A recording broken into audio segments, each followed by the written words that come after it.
boop boop boop boop boop boop boop boop boop boop boop ba ba ba ba ba ba ba ba.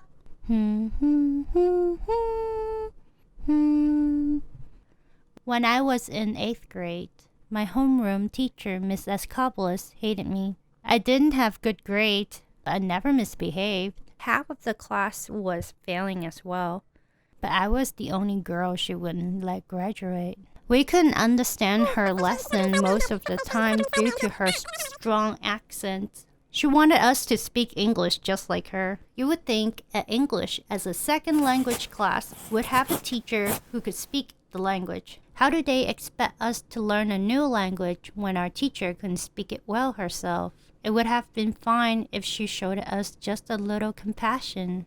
We were just kids after all. Every month, she forced us to buy books from the book catalog.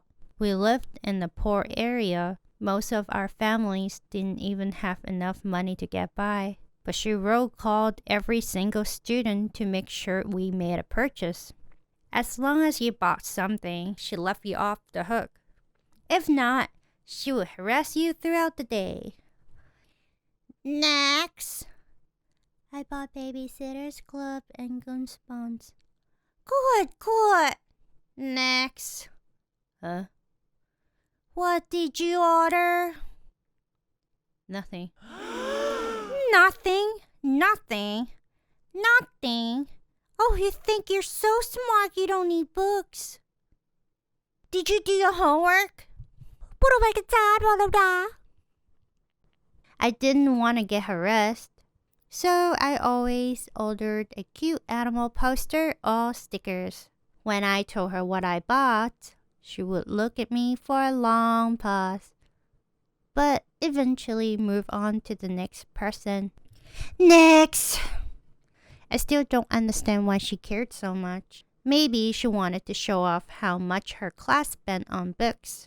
Then again, one time she kept asking us why we stink, that we needed to shower or get new clothes. She went on and on about how she never wore the same outfit twice in a year, bragging to kids about having a 365 outfits. At least that year, I met a transfer student named Mindy. We spoke the same language and became friends right away.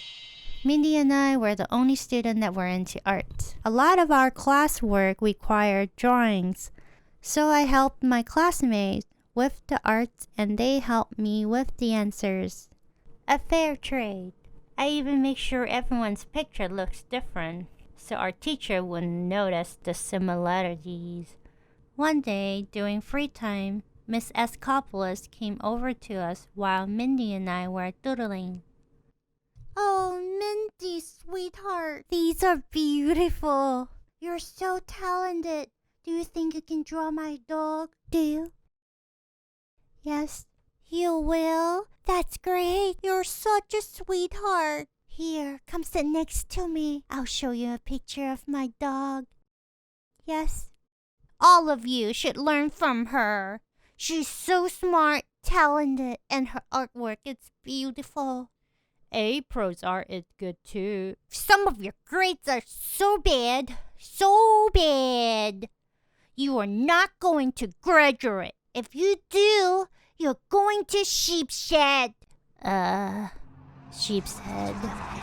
The most dangerous school in New York City.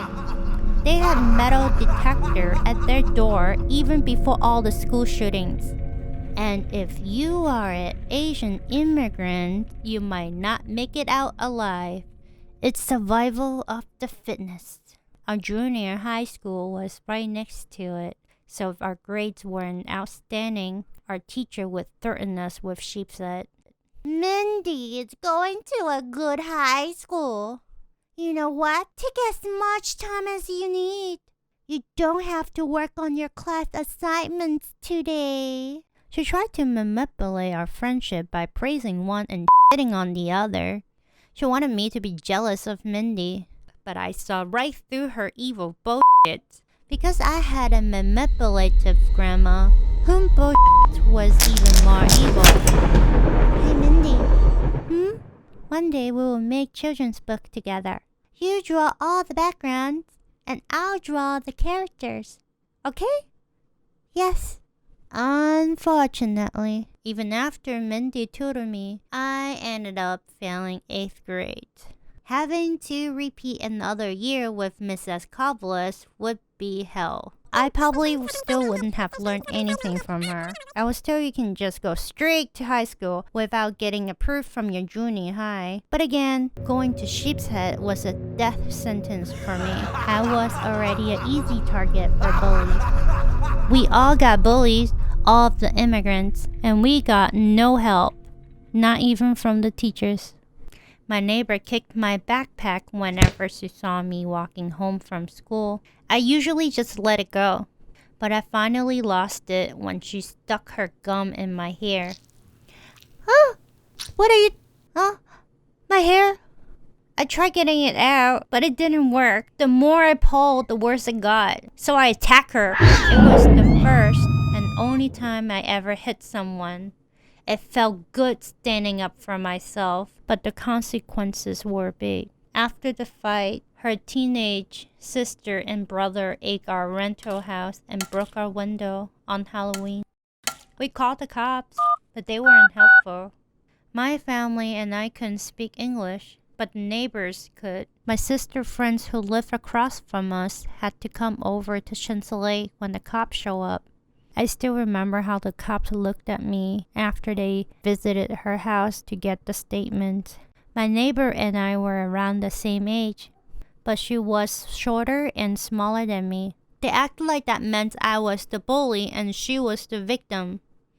In the end, they told us we had no proof that they were the one that broke the window and that we should work it out through our principal. I guess she and her siblings denied it the whole thing. And I thought to myself, why would I bring it up to our principal when this happened outside of the school? We weren't in any of the same classes. I didn't even know them other than as neighbors. My mom thought she bullied me because of her own family, which seems very poor and messy. There seemed to be too many people living in their house, and we often hear screaming. Or maybe it was because I never invited her to play with us. Either way, that doesn't give her the right to bully someone. At the end of the school year, Miss Escopoulos didn't let me graduate. She wanted me to bag her like all the others did. I just acted like I didn't care.